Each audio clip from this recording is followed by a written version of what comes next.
Magandang buhay sa lahat. Ako si Jessalyn Cordova, ang proud Bisaya mula sa magandang bayan ng Dumaguete City dito sa Pilipinas.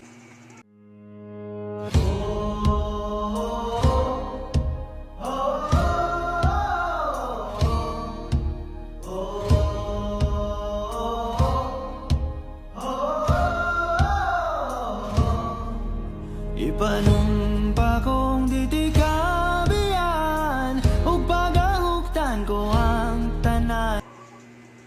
Sa paglalakbay sa mundong ito, nais kong ibahagi sa inyo ang kagandahan at yaman ng kulturang Bisaya na bumabalot sa aming lugar.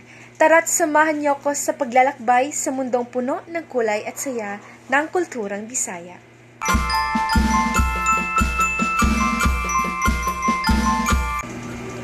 Ang bawat barangay sa aming lugar ay may kanya-kanyang selebrasyon at fiesta na nagpapakita ng kasiyahan at pagkakaisa ng mga Bisaya.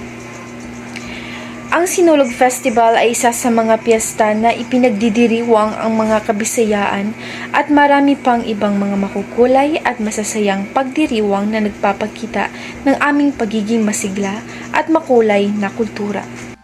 Sa puso ng Bisaya, matatagpuan ang mga kahangahangang mga tanawin ng bukirin, kabukiran at mga puting buhangin ng aming dalampasigan.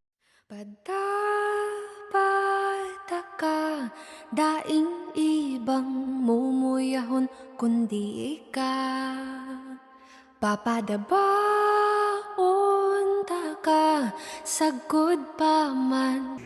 Ang init ng araw na bumabalot sa amin ay nagdudulot ng ligaya at buhay sa aming mga puso. Ito ang tahanan ng mga taong puno ng pagmamahal at pagtitiwala sa isa't isa. Sa aming kultura, mayroon kaming mga tradisyonal na pamahiin at kaugalian na nagpapakita ng aming paggalang sa nakaraan at kalikasan. Una ay ang pagiging relihiyoso at pagiging deboto. Pangalawa ay may malasakit sa kapwa kahit ano paman ang itsura nito. Pagiging matulungin sa lahat ng bagay. Pagbibigay respeto at hindi pagngingialam sa ibang tao.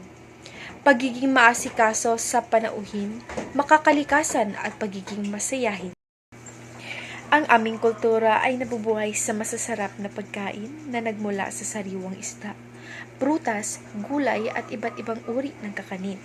Kabilang dito ay ang utan at bami na recipe ng mga Kabisayaan. Ang aming sikat na lechon, kinilaw at puto maya ay isa sa mga pagkaing nagpapakita ng kasaysayan ng kultura ng Bisaya. Sa bawat kagat, mararamdaman ang pagmamahal at pagsasama ng pamilya.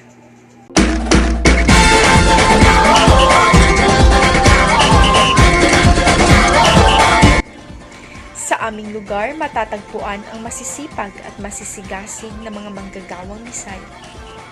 Mula sa mga mangingisda sa tabing dagat, mga magsasaka sa bukirin, hanggang sa mga skilled workers sa mga industriya.